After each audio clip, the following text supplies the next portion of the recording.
টাম্পাকো দুর্ঘটনার 2 সপ্তাহ পর ধ্বংসস্তূপ থেকে আরও 3 জনের দেহাবশেষ উদ্ধার। এ নিয়ে মৃতের সংখ্যা 39। হতাহতদের কেন ক্ষতিপূরণ দেয়া হবে না জানতে চেয়ে হাইকোর্টের রুল। কারখানার মালিকের ব্যাংক হিসাব জব্দের নির্দেশ। ক্ষতিপূরণ, বেতন এবং অন্যান্য আরো কোনো শ্রমিকদের যদি পাওনা থাকে ওই পাওনা ওই অ্যাকাউন্ট থেকে পরিশোধ করা যাবে। উনি পালিয়ে বেরাবেন না, উনি এখন আদালতের আন্ডার প্রসেসে আছে। দেখছিলেন প্রধান শিরোনাম। সন্ধ্যার সময় সঙ্গে আছি আমি হাফসাতুন্নেসা এবং আমি জাফর সাদিক। এবার অন্যান্য শীর্ষ সংবাদ। কলকাতায় শারদীয় দুর্গোৎসবে নাশকতার পরিকল্পনার অভিযোগে 6 জঙ্গি গ্রেফতার। এদের মধ্যে 3 জন বাংলাদেশি, জানিয়েছে পুলিশ। পটুয়াখালীর 4র্থ শ্রেণীর শিক্ষার্থী শীর্ষেন্দুর চিঠির জবাবে সেতু নির্মাণের আশ্বাস দিলেন প্রধানমন্ত্রী। চিঠির উত্তর পেয়ে উচ্ছ্বসিত শিশুটির পরিবার ও স্থানীয়রা।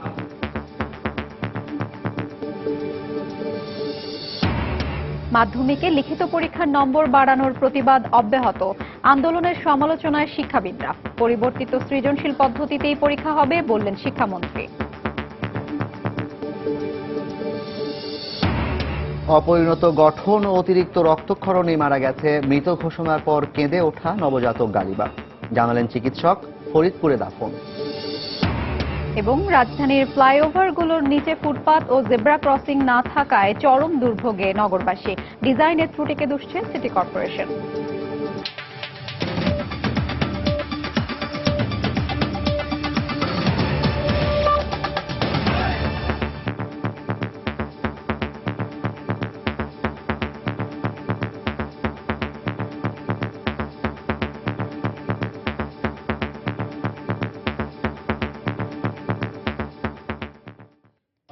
গাজীপুরের টাম্পাকো কারখানায় অগ্নিকাণ্ডে ক্ষতিগ্রস্তদের ক্ষতিপূরণ কেন দেয়া হবে না তা জানতে চেয়ে রুল জারি করেছেন হাইকোর্ট। একই সঙ্গে টাম্পাকোর মালিকের ব্যাংক হিসাব জব্দেরও নির্দেশ দিয়েছেন আদালত। আর যে কোনো সময় টাম্পাকোর মালিক আইনের আশ্রয় নেবেন বলে জানিয়েছেন তার আইনজীবী। এদিকে আজও ধ্বংসস্তূপ থেকে 3 জনের লাশ উদ্ধার করা হয়েছে। এ নিয়ে মৃতের সংখ্যা দাঁড়ালো 39 জনে। আফজাল হোসেনের রিপোর্ট। গত 10 সেপ্টেম্বর গাজীপুরের টাম্পাকো ফয়েলস কারখানায় ঘটে সাম্প্রতিক সময়ের ভয়াবহ অগ্নিকাণ্ড। এর 16 দিনে এসেও সোমবার ধ্বংসস্তূপ থেকে উদ্ধার করা হয় আরও 3 জনের লাশ। এ নিয়ে মৃতের সংখ্যা দাঁড়ায় শ্রমিক সহ 39 জন। এখনো নিখোঁজ আরও 7 জন শ্রমিক। ধ্বংসস্তূপ সরাতে এখনো উদ্ধার কাজ চালাচ্ছে সেনাবাহিনী। প্রতিটি দুর্ঘটনার পর ক্ষতিপূরণ ও দায়ীদের বিরুদ্ধে ব্যবস্থা নেওয়ার নির্দেশনা চেয়ে উচ্চ আদালতে মামলা করা হয়। টাম্পাকোর ক্ষেত্রেও একই নির্দেশনা চেয়ে জনস্বার্থে উচ্চ আদালতের দ্বারস্থ হন আইন ও সালিশ কেন্দ্র সহ 3টি বেসরকারি মানবাধিকার সংগঠন।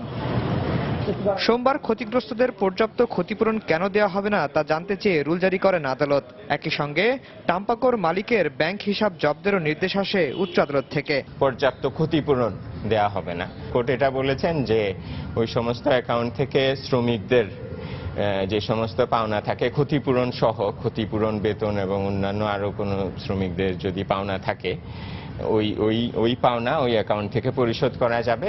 রিটকারীর আরেক আইনজীবী জানান, মালিকদের খামখেয়ালি এবং শ্রম আইনে ক্ষতিপূরণের বিধান সুনির্দিষ্ট না থাকায় তারা উচ্চ আদালতে আসতে বাধ্য হয়েছেন। একজন শ্রমিক যদি কারখানায় নিহত হন তাহলে তার জন্য ন্যূনতম 1 লাখ টাকা সাথে সাথে শ্রম আদালতে জমা দিতে হয়, কিন্তু সেটা হলো ন্যূনতম। আসলে ওনার কি ক্ষতি হয়েছে সেটা কিভাবে নির্ধারণ করা হবে সেটার কোনো মাপকাঠি শ্রম আদালতের বা শ্রম আইনে বলা নেই।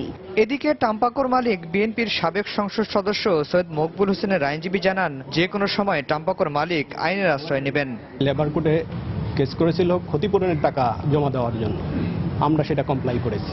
উনি পালিয়ে বেরাবেন না, উনি এখন আদালতের ইয়েতেই আছে। আগামী 2 মাসের মধ্যে হাইকোর্টের এই আদেশ কতটুকু বাস্তবায়ন হয়েছে এ বিষয়ে একটি প্রতিবেদন দাখিল করতে হবে বিবাদীদেরকে। আফজাল হোসেন, সময় সংবাদ, ঢাকা। কলকাতায় শারদীয় দুর্গোৎসবে নাশকতার পরিকল্পনার অভিযোগে বিস্ফোরক দ্রব্য সহ 6 সন্দেহভাজন জঙ্গিকে গ্রেফতার করেছে পুলিশ। এদের মধ্যে 3 জন বাংলাদেশি নাগরিক এবং জেএমবির সদস্য বলে পুলিশের পক্ষ থেকে জানানো হয়েছে। গ্রেফতারকৃতদের মধ্যে 5 জনের বিরুদ্ধে বর্ধমান বিস্ফোরণ মামলায় জড়িত থাকার অভিযোগ রয়েছে। সোমবার কুচবিহার থেকে একজন, বনগাঁও থেকে দুজন, বসিরহাট থেকে দুজন এবং একজনকে আসাম থেকে গ্রেফতার করা হয়। গ্রেফতারকৃতদের সবাই জামাতুল মুজাহিদিনের সদস্য। এদের মধ্যে আনোয়ার হোসেন ফারুক ওরফে এনাম, মোহাম্মদ রুবেল ওরফে রফিক এবং জাবিরুল ইসলাম ওরফে জাহিদ বাংলাদেশের নাগরিক। অন্যদিকে ভারতীয় 3 জন হলেন মাওলানা ইউসুফ ওরফে ইউসুফ, শহীদুল ইসলাম এবং আবুল কালাম আজাদ।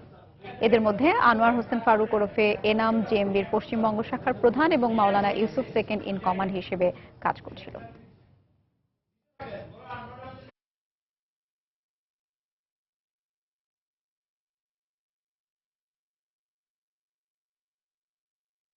মোহাম্মদ রুবেল উর্ফে রফিক, এর বাড়ি হচ্ছে জামালপুর, বাংলাদেশ। আর এর মেইনলি অ্যাক্টিভিটি ছিল যে বাংলাদেশ লিডার্সকে এখানে ইন্ডিয়াতে নিয়ে আসা ইন এ ক্ল্যান্ডাস্টাইন ম্যানার, আর ওদেরকে এখানে এসে ইন্ডাক্ট করা, এটা মেইনলি এর রোল ছিল। বাংলাদেশ থেকে এরা আসছিল। জাবিরুল ইসলাম আলিয়াস জাহিদুল ইসলাম, ये অরিজিনালি বাংলাদেশি আছে, আর এর বাড়ি হচ্ছে ডিস্ট্রিক্ট কাসার, আসাম। স্বরাষ্ট্রমন্ত্রী আসাদুজ্জামান খান কামাল বলেছেন, প্রধানমন্ত্রীর ডাকে সন্ত্রাস ও জঙ্গিবাদের বিরুদ্ধে সোচ্চার হয়েছে দেশের মানুষ। জনগণ এখন ঘুরে দাঁড়িয়েছেন। বিকেলে জাতীয় সংসদে এক প্রশ্নোত্তরে তিনি একথা বলেন। স্বরাষ্ট্রমন্ত্রী আরো বলেন, দেশ থেকে সন্ত্রাস একেবারে নির্মূল করতে চায় সরকার। কোনো অন্যায় আমরা সহ্য করব না। ধর্মের নামে বিধর্মের কাজ আমরা হতে দেব না। যারা ধর্ম নিয়ে কিংবা জঙ্গিবাদ নিয়ে, সন্ত্রাস নিয়ে যারা কাজ করছে, তাদের বিরুদ্ধে ঘুরে দাঁড়ানোর জন্য মাননীয় প্রধানমন্ত্রী ডাক দিয়েছিলেন। এদেশের মানুষ ঘৃণা ভরে এদেরকে প্রত্যাখ্যান করছে। আমরা ঘুরে দাঁড়িয়েছি এই জঙ্গিদের বিরুদ্ধে, এই সন্ত্রাসবাদের বিরুদ্ধে। আমরা যথার্থভাবেই এদেরকে নিয়ন্ত্রণ করে যাচ্ছি। পায়রা নদীতে ট্রলার ডুবে মা বাবাকে হারানোর আশঙ্কায় ব্রিজ নির্মাণের অনুরোধ জানিয়ে প্রধানমন্ত্রী শেখ হাসিনার কাছে চিঠি লেখে পটুয়াখালীর এক শিক্ষার্থী। চতুর্থ শ্রেণীর ওই শিক্ষার্থীর চিঠির জবাবে সেতু নির্মাণের আশ্বাস দিয়েছেন প্রধানমন্ত্রী। প্রধানমন্ত্রীর কাছ থেকে চিঠির উত্তর পেয়ে আনন্দে উদ্বেলিত শিশুটির পরিবার ও স্থানীয়রা। পটুয়াখালী থেকে মনির হোসেন বাদলের তথ্য ও সুজন দামের পাঠানো ছবি নিয়ে ডেস্ক রিপোর্ট। পটুয়াখালীর মির্জাগঞ্জ সড়কে খরস্রোতা পায়রা নদীটি পাড়ি দিতে একটি ফেরি থাকলেও মাঝে মধ্যেই তা বিকল থাকে। সে কারণে জীবনের ঝুঁকি নিয়ে যাত্রীদের ছোট ছোট ট্রলার ও নৌকায় করে নদী পার হতে হয়। পটুয়াখালী সরকারি জুবিলি উচ্চ বিদ্যালয়ের চতুর্থ শ্রেণীর শিক্ষার্থী শীর্ষেন্দু। তার গ্রামের বাড়ি ঝালকাঠির কাঠালিয়া উপজেলার 6 আনি গ্রামে। তার বাবা মাকে জীবনের ঝুঁকি নিয়ে ট্রলারে করে প্রায়ই পায়রা নদী পার হতে হয়। আর তাই ট্রলার ডুবে মৃত্যুর ভয়ে নদীর উপর সেতু নির্মাণের অনুরোধ জানিয়ে প্রধানমন্ত্রী শেখ হাসিনার কাছে চিঠি লেখে ছোট্ট শিশু শীর্ষেন্দু। বর্ষার মৌসুমে এখানে ছোট ছোট নৌকাগুলো ডুবে দুর্ঘটনা ঘটে। এজন্য আমি মাননীয় প্রধানমন্ত্রীর নিকট একটি চিঠি লিখেছিলাম এখানে ব্রিজের জন্য। প্রধানমন্ত্রী আমার চিঠিটি পেয়েছেন এবং তার উত্তর দিয়েছেন। প্রধানমন্ত্রী শেখ হাসিনা চিঠির জবাবে সেতুটি নির্মাণের আশ্বাস দেওয়ায় আনন্দে উদ্বেলিত শিশুর পরিবার ও গ্রামবাসী। এই সেতুর জন্য জুবলি স্কুলের একটি ছেলে প্রধানমন্ত্রী বরাবর একটি আবেদন করেছে, যাতে আমরা তাড়াতাড়ি সেতুটি পাইতে পারি। এই নদী দিয়ে যখন আমরা পারাপার হই, স্কুল আসা যাওয়া করি, তখন আমরা এই জায়গায় সময় মতো নৌকা পাই না এবং আমরা সময় মতো পরীক্ষাও দিতে পারি না। আমার ছেলের এই কর্মকাণ্ডের জন্য আমি খুবই আনন্দিত, খুবই গর্বিত। এই উদ্যোগকে স্বাগত জানিয়ে প্রধানমন্ত্রীর দেয়া চিঠি সোমবার আনুষ্ঠানিকভাবে শীর্ষেন্দুর হাতে তুলে দেন জেলা প্রশাসক। এ সময় স্কুলের শিক্ষার্থী সহ স্থানীয় জনপ্রতিনিধিরা উপস্থিত ছিলেন। শীর্ষেন্দুর চিঠিটা আমরা আনুষ্ঠানিকভাবে হস্তান্তর করেছি। আমি মনে করি একটা ছোট্ট মাসুম বাচ্চা এই আন্দোলনে সাড়া দিয়ে প্রধানমন্ত্রী আমাদেরকে যে চিঠিটা দিয়েছেন বা আশ্বস্ত করেছেন, এই জন্য বিদ্যালয় প্রশাসন থেকে শুরু করে সমস্ত পটুয়াখালীবাসীর পক্ষ থেকে আমি প্রধানমন্ত্রীকে ধন্যবাদ। গত 22 তারিখে প্রধানমন্ত্রীর নির্দেশে সেতুটি নির্মাণের সম্ভাব্য স্থান পরিদর্শন করেন সেতু মন্ত্রণালয়ের কর্মকর্তারা। সময় সংবাদ, পটুয়াখালী। শিশু শীর্ষেন্দুর চিঠির পরিপ্রেক্ষিতে পায়রা নদীর ওপর সেতু নির্মাণের প্রয়োজনীয় ব্যবস্থা নিতে প্রধানমন্ত্রীর দপ্তর থেকে মন্ত্রণালয়ে চিঠি দেওয়া হয়েছে বলে জানিয়েছেন সড়ক পরিবহন ও সেতু মন্ত্রী ওবায়দুল কাদের। এরই মধ্যে সেতুটি নির্মাণের প্রাথমিক উদ্যোগ নেওয়া হয়েছে বলেও জানান তিনি। সকালে রাজধানীর মিরপুরে গাবতলী সিন্নিটেক সড়ক উদ্বোধন করে সাংবাদিকদের একথা জানান ওবায়দুল কাদের। প্রধানমন্ত্রীর দপ্তর থেকে একটা চিঠি আমাদের কাছেও সেতু বিভাগে এসেছে প্রয়োজনীয় ব্যবস্থা গ্রহণের জন্য। তা আমরা প্রধানমন্ত্রীর প্রতিশ্রুতি বাস্তবায়নে আমরা অলরেডি প্রস্তুতি শুরু করে দিয়েছি। নেক্সট উইকে সেতু বিভাগ থেকে আমাদের একটা টিম যেখানে ব্রিজটা করব আমরা সেই জায়গাটা তারা পরিদর্শন করবেন। সন্ধ্যার সময় আরো থাকছে। টাঙ্গাইলে মুক্তিযোদ্ধা ফারুক হত্যা মামলায় সংসদ সদস্য রানার জামিন নামঞ্জুর, পাঠানো হলো কারাগারে।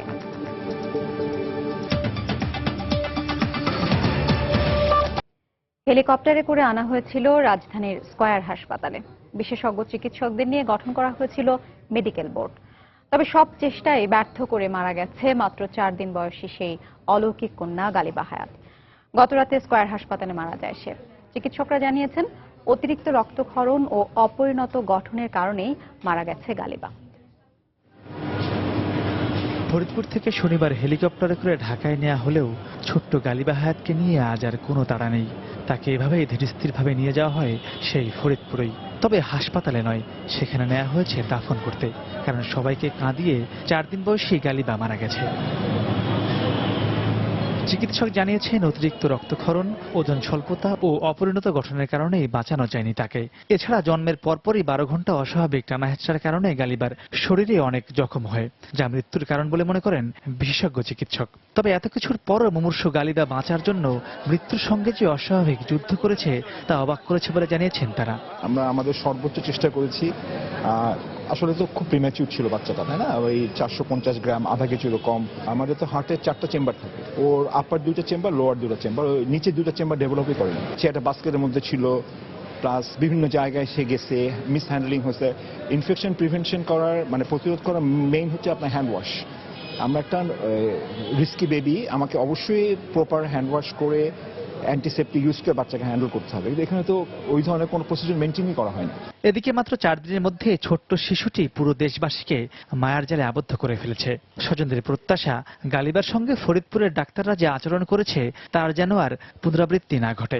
কোনো ডাক্তার যেন তার দায়িত্ব অবহেলা না করে, প্রত্যেকটা নাগরিক যেন চিকিৎসা ক্ষেত্রে সুব্যবস্থা পায়। যখন ওকে নিয়ে যাওয়া হয় ওর সাথে কেউ মিশে নয়, যার ফলে এতটা মায়া মমতার সৃষ্টি হয় না। এই দুই হৃদ্যতা মায়া মমতার সৃষ্টি হয়েছে, এটা আসলে ভোলার না। গত বৃহস্পতিবার ফরিদপুরে বেসরকারি ডাক্তার জাহেদ মেমোরিয়াল শিশু হাসপাতালে জন্ম নেয়ার পর কর্তব্যরত চিকিৎসক মৃত ঘোষণা করে গালিবাকে। তবে দাফনের ঠিক পূর্ব মুহূর্তে কেঁদে উঠলে তাকে হাসপাতালে নেওয়া হয়।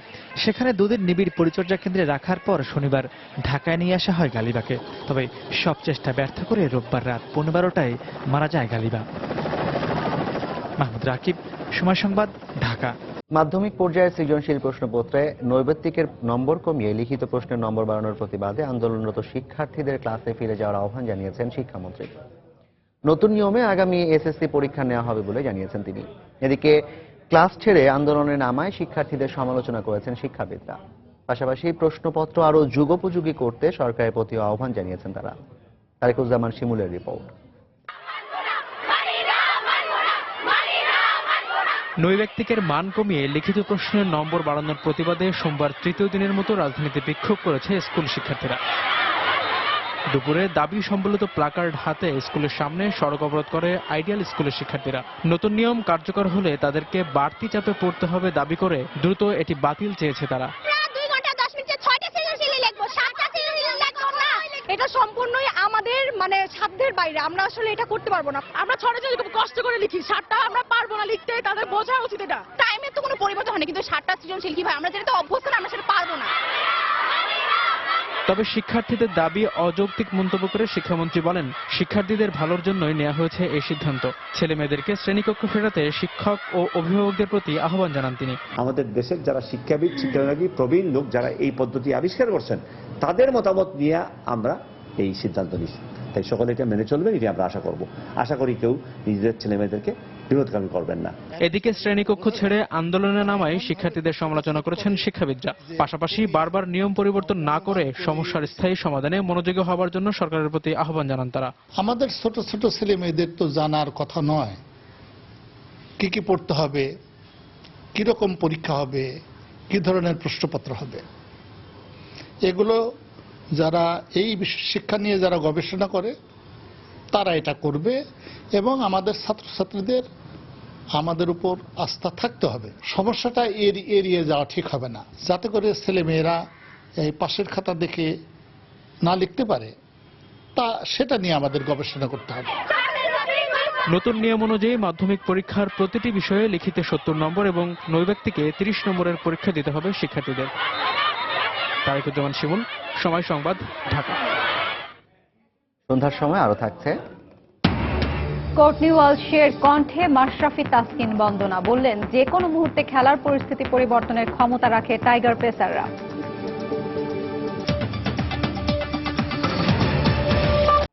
রাজধানীর ফ্লাইওভারগুলোর নিচে ফুটপাত ও জেব্রা ক্রসিং না থাকায় ঝুঁকি নিয়ে চলাচল করতে হয় নগরবাসীকে। এছাড়া ফ্লাইওভারের নিচের অনেক জায়গা অবৈধভাবে দখল হয়ে গেছে। এ কারণে গাড়ি চলাচল হয়ে উঠেছে ঝুঁকিপূর্ণ। সিটি কর্পোরেশন বলছে, ফ্লাইওভারের ডিজাইনে হাঁটার রাস্তার পরিকল্পনা না থাকায় দুর্ভোগে পড়ছেন নগরবাসী। সেলিয়া সুলতানা রিপোর্ট। যানজট নিরসনে রাজধানীর হানিফ ফ্লাইওভার করা হলেও পরিকল্পনায় ছিল না কোনো পথচারীদের পারাপারের ব্যবস্থা বা ওয়াকিং ওয়ে। ফলে যে রাস্তায় গাড়ি চলাচল করছে সে রাস্তার পাশ ঘেঁষেই ঝুঁকিপূর্ণভাবে চলাচল করছে পথচারী।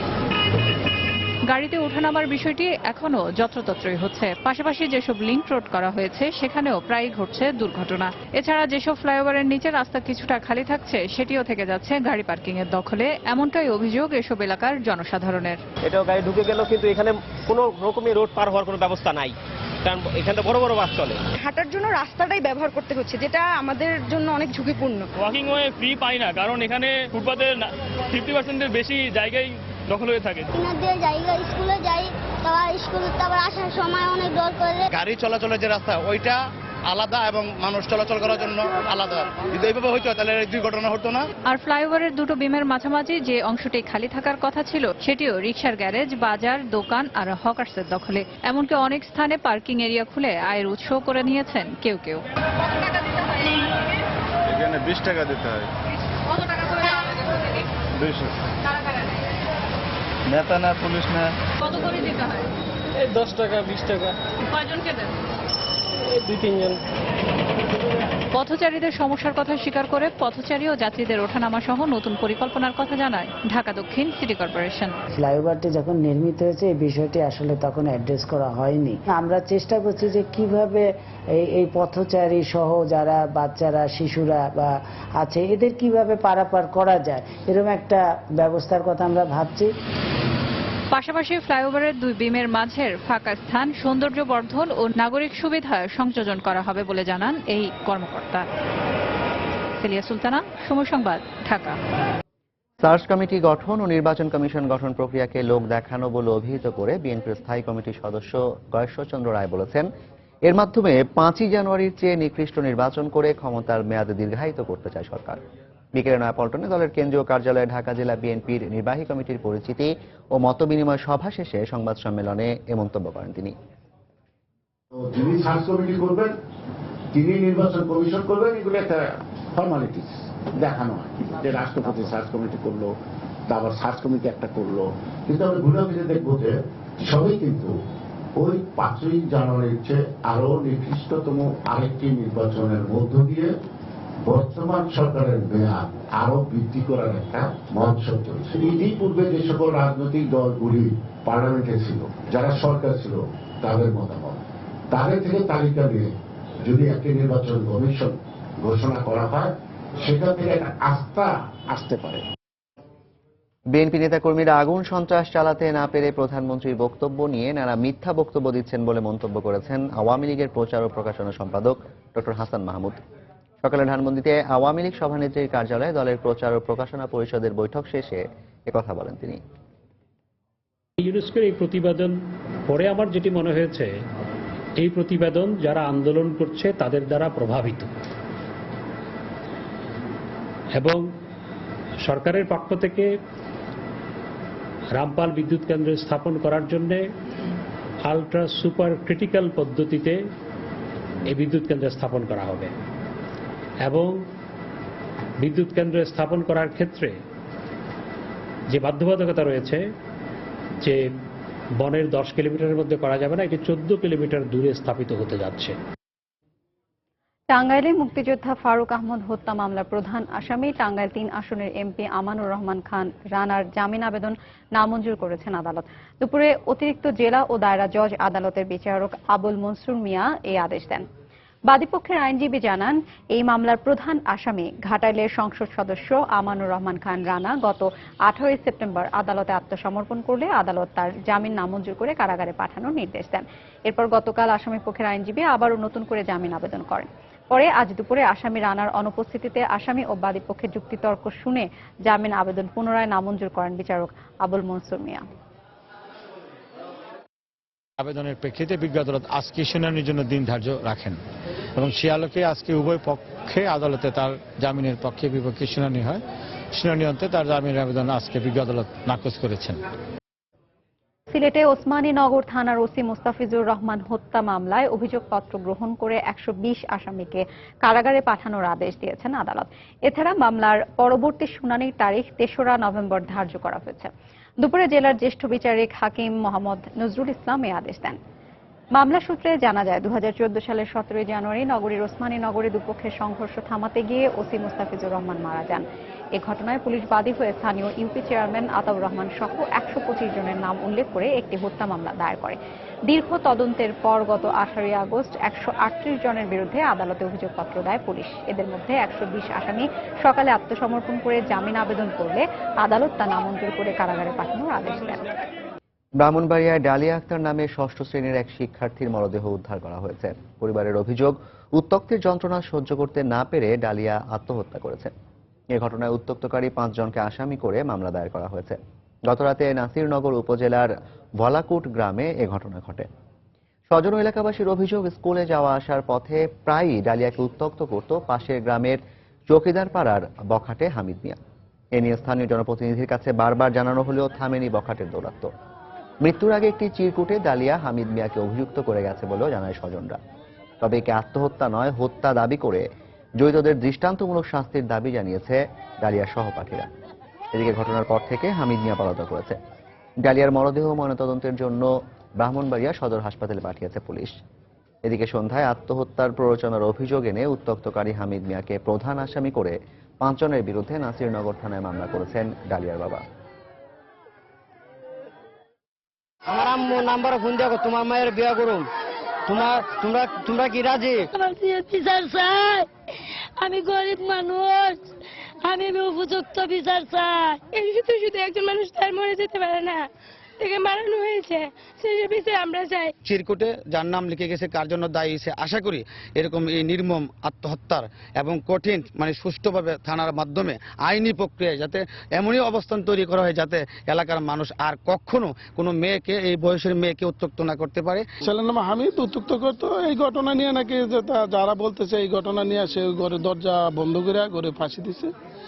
তো এখন লাশ হাসপাতালে পাঠাইতেছি, সুরতাল করছি। পোস্টমর্টমের পরে আমরা ব্যবস্থা নেব। শাহজালাল আন্তর্জাতিক বিমানবন্দর থেকে 3 কেজি ওজনের 10টি স্বর্ণের বার উদ্ধার করেছে শুল্ক গোয়েন্দারা। শুল্ক গোয়েন্দা বিভাগ জানায়, গোপন সংবাদের ভিত্তিতে ভোর থেকে বিমানবন্দরের বিভিন্ন স্থানে অবস্থান নিয়ে তল্লাশি শুরু করে গোয়েন্দারা। এক পর্যায়ে সকাল 6টার দিকে ইমিগ্রেশনের টয়লেটে ময়লার ঝুড়িতে কালো টেপ মোড়ানো 10টি বার উদ্ধার করা হয়, যার আনুমানিক বাজার মূল্য 1.5 কোটি টাকা। এছাড়া 402 কার্টন বিদেশি সিগারেট জব্দ করেছে শুল্ক গোয়েন্দারা। তবে এ 2 ঘটনায় কাউকে আটক করা সম্ভব হয়নি।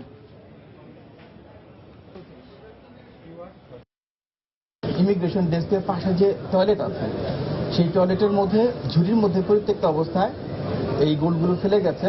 গোলগুলো হচ্ছে আধা কেজি ওজনের মোট 5টি বার আছে এবং 100 গ্রাম ওজনের 5টি বার আছে।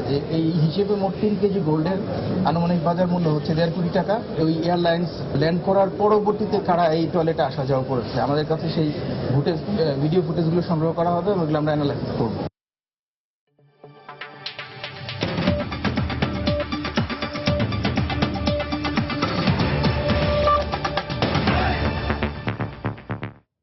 দেশের বাইরের খবর। ভারত পাকিস্তানের মধ্যে 1960 সালে সম্পাদিত সিন্ধুর পানি বন্টন চুক্তি পুনর্মূল্যায়নের ঘোষণা দিয়েছে মোদী সরকার। এ বিষয়ে আজ প্রধানমন্ত্রী নরেন্দ্র মোদী তার মন্ত্রী পরিষদ সদস্যদের সাথে বৈঠক করেন। এরই মধ্যে ভারতের ক্ষমতাসীন বিজেপি প্রধান অমিত শাহ বলেছেন, কাশ্মীরকে কেউ ভারত থেকে বিচ্ছিন্ন করতে পারবে না। এদিকে রোববার জম্মু কাশ্মীরের কিছু জায়গায় কারফিউ শিথিল করা হয়েছে। রোববার বিকেলে শ্রীনগর সহ কাশ্মীরের বিভিন্ন শহরে কারফিউ শিথিল করা হলে স্বাভাবিক হতে শুরু করে জনজীবন। রাস্তাঘাটে যানবাহন চলাচলের পাশাপাশি কিছু দোকানপাটও খুলতে দেখা যায়। কাশ্মীরের ষড়যন্ত্রকারীদের কখনো সফল হতে দেওয়া হবে না উল্লেখ করে সেখান থেকে জঙ্গিদের সমূলে উৎখাতের প্রতিশ্রুতি দিয়েছেন বিজেপির সর্বভারতীয় প্রধান।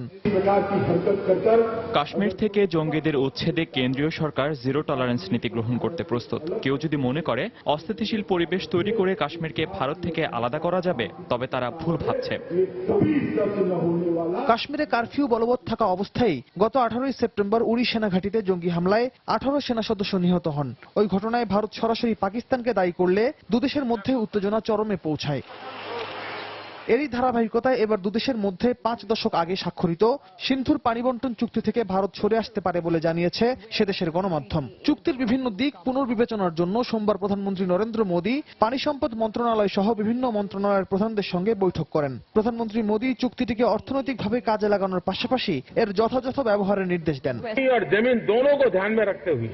1960 সালে ভারতের তখনকার প্রধানমন্ত্রী জওহরলাল নেহেরু ও পাকিস্তানের প্রেসিডেন্ট আইয়ুব খানের মধ্যে দুদেশের অভিন্ন 6টি নদীর পানি বন্টনে সিন্ধু বা ইন্ডাস চুক্তি সই হয়। রিয়াদুল ইসলাম, সময় সংবাদ।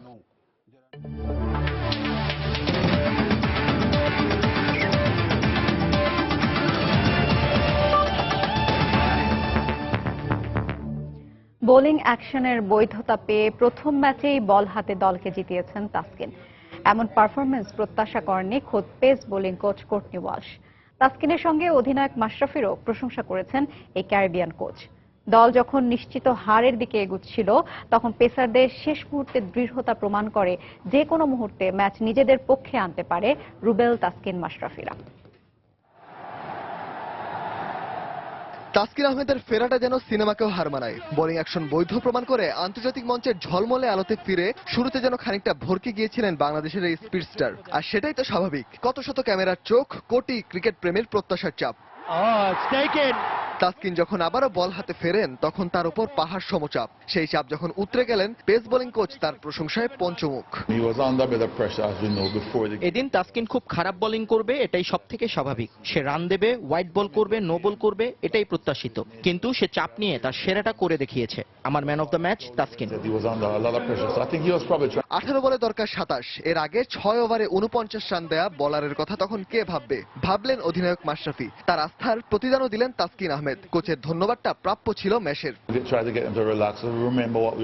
যদি ম্যাচটা একটু দেখেন তাহলে বোঝা যায় 45 ওভার পর্যন্ত ম্যাচেই ছিল না বাংলাদেশ। মাশরাফির চিন্তা দুর্দান্ত। সে কঠিন মুহূর্তে বড় সিদ্ধান্ত নিতে জানে।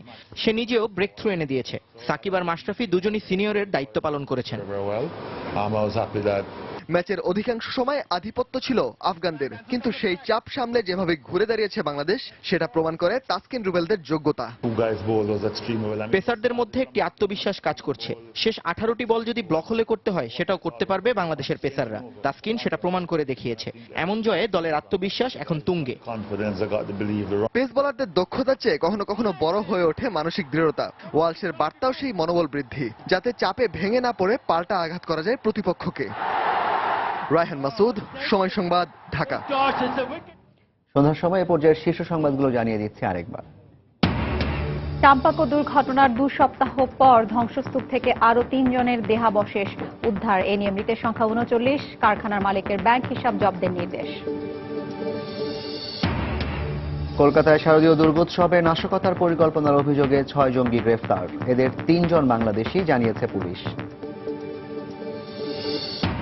পটুয়াখালীর 4র্থ শ্রেণীর শিক্ষার্থী শীর্ষেন্দুর চিঠির জবাবে সেতু নির্মাণের আশ্বাস দিলেন প্রধানমন্ত্রী। চিঠির উত্তর পেয়ে উচ্ছ্বসিত শিশুটির পরিবার ও স্থানীয়রা।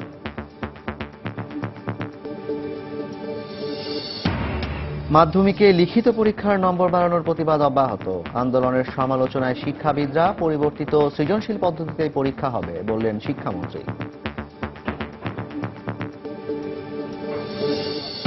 এবং অপরিণত গঠন ও অতিরিক্ত রক্তক্ষরণেই মারা গেছে। মৃত ঘোষণার পর কেঁদে ওঠা নবজাতক গালিবা, জানালেন চিকিৎসক। ফরিদপুরে দাফন। এই ছিল সন্ধ্যার সময়। যে কোনো খবর পেতে ভিজিট করুন সময় নিউজ.টিভি আর সঙ্গে থাকুন সময়।